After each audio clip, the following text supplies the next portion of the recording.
পায়েল সোম কিচেনে আপনাদের সকলকে স্বাগত। আজকে আমি আপনাদের সাথে শেয়ার করব কিভাবে খুব সহজে মাছের চপ তৈরি করে নেবেন। ঠিক যেইভাবে আমরা মেলাতে কিংবা যে কোনো অনুষ্ঠান বাড়িতে খেয়েছি, ঠিক সেই রকম স্বাদের বাড়িতেই তৈরি করুন মাছের চপ। চলুন ভিডিওটি শুরু করা যাক।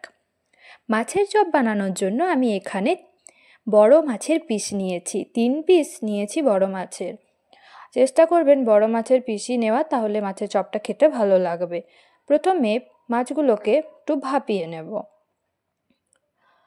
গ্যাসে কড়াই চাপিয়ে 1 কাপ জল দিয়ে দেব। জলটাকে একটু ফুটিয়ে নেব গ্যাসের ফ্লেমটা হাইতে দিয়ে। জলটা ফুটে উঠলে এর মধ্যে মাছগুলো দিয়ে দেব।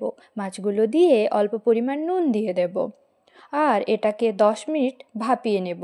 যখনই দেখবেন মাছের কালারটা চেঞ্জ হয়ে আসছে, বুঝবেন মাছটা সেদ্ধ হয়ে গিয়েছে, খুব ভালো মতো ভাপানো হয়ে গিয়েছে। 10 মিনিট মাছটাকে এভাবে উল্টে পাল্টে একটু ভাপিয়ে নিলাম। এবার এটাকে তুলে নেব। সেদ্ধ মাছটাকে নামিয়ে ঠান্ডা করে নেওয়ার পর কাঁটাগুলোকে আলাদা করে দেব, আর মাছের যে মাংসটা আছে সেটা আলাদা রাখবো। এবার চপটা রেডি করব। গ্যাসে কড়াই চাপিয়ে সর্ষের তেল দিয়ে দেব 3 টেবিল স্পুন। তেলটা গরম হয়ে গেলে এর মধ্যে দিয়ে দেব ফোড়নে শুকনো লঙ্কা, তেজপাতা, একটা লবঙ্গ। এবার এর মধ্যে দিয়ে দেব 2টো মিডিয়াম সাইজের পেঁয়াজ কুচি। গ্যাসের ফ্লেমটা মিডিয়ামে রেখে পেঁয়াজটাকে লাল লাল করে ভেজে নেব। পেঁয়াজটা খুব ভালো মতো করে ভেজে নেওয়া হয়ে গেলে এর মধ্যে পেস্ট অ্যাড করে দেব। দিয়ে দেব আদা, রসুন, কাঁচা লঙ্কা, 3টে একসাথে পেস্ট করে রেখেছি, 2 টেবিল স্পুন। এবার ফ্লেমটাকে লোতে রেখে পেঁয়াজ আর আদা, কাঁচা লঙ্কা, রসুনের পেস্টটা খুব ভালো করে ভেজে নেব। এবার গুঁড়ো মশলাগুলো দিয়ে দেবো। স্বাদ মতো নুন দিয়ে দেবো, 1/2 টিস্পুন হলুদ গুঁড়ো, জিরের গুঁড়ো 1/4 টিস্পুন, ধনের গুঁড়ো 1/4 টিস্পুন, কাশ্মীরি লাল লঙ্কার গুঁড়ো দিয়ে দেবো 1/2 টিস্পুন, আর গরম মশলার গুঁড়ো 1/2 টিস্পুন। অল্প পরিমাণ জল দিয়ে মশলাটাকে খুব ভালো করে কষিয়ে নেব।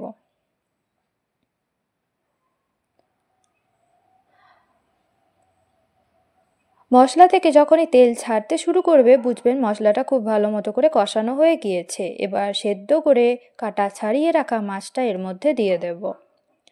মাছটা দেওয়ার পর মশলার সাথে মাছটাকেও খুব ভালো করে মেখে নেব।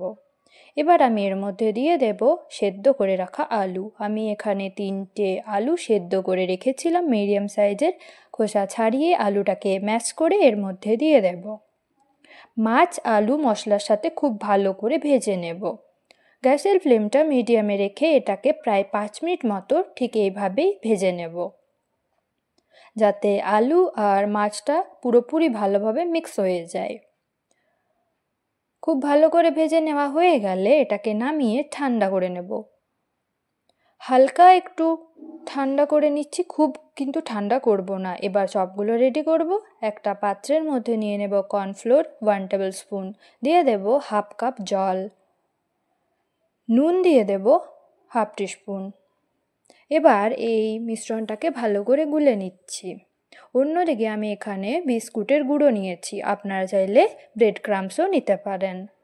এবার এই যে চপের পুরটা আছে সেটা থেকে একটু পরিমাণ পুর নিয়ে হাতের মধ্যে নিয়ে এভাবে লম্বা করে চপের শেপগুলো দিয়ে দিচ্ছি। আপনারা চাইলে গোল শেপও দিতে পারেন, আপনারা আপনাদের পছন্দ মতো শেপ দেবেন।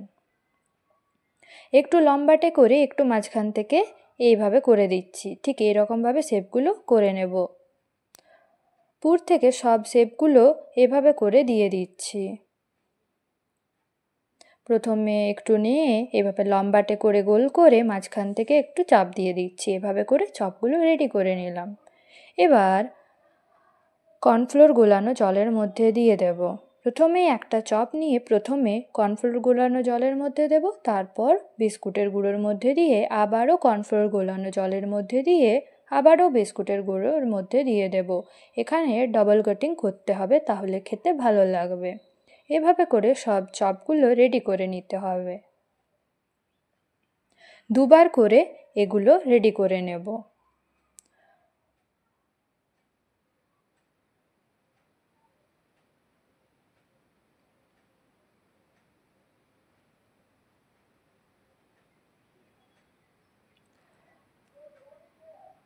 সব চপগুলো ঠিক একই রকমভাবে রেডি করে নিয়েছি। ভাজার জন্য এগুলো রেডি। এবার গ্যাসে প্যান বসিয়ে সাদা তেল দিয়ে দেব পরিমাণ মতো। তেলটাকে খুব ভালো মতো করে প্রথমে হাই ফ্লেমে গরম করে নেব, তারপর ফ্লেমটাকে মিডিয়ামে রেখে চপগুলো দিয়ে উল্টে পাল্টে লাল লাল করে ভেজে নেব। হাই ফ্লেমে কিন্তু চপগুলো ভাজবে না, নাহলে বাইরেটা কালার চলে আসবে আর ভেতরটা ভাজা হবে না। মিডিয়াম টু লোতে ভেজে নেবেন। উল্টে পাল্টে প্রায় 5 মিনিট ধরে ভেজে নেব চপগুলো। ভেজে নিলেই রেডি হয়ে যাবে মাছের চপ।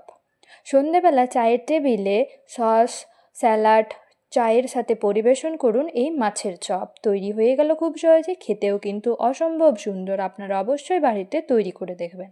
খেতে কেমন হয়েছে সেটা আমাকে কমেন্টে জানাতে ভুলবেন না। রেডি হয়ে গেল মাছের চপ। ভিডিওটি ভালো হয়ে থাকলে অবশ্যই লাইক, শেয়ার, কমেন্ট করতে ভুলবেন না।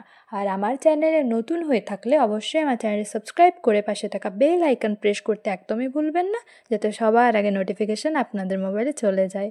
ধন্যবাদ।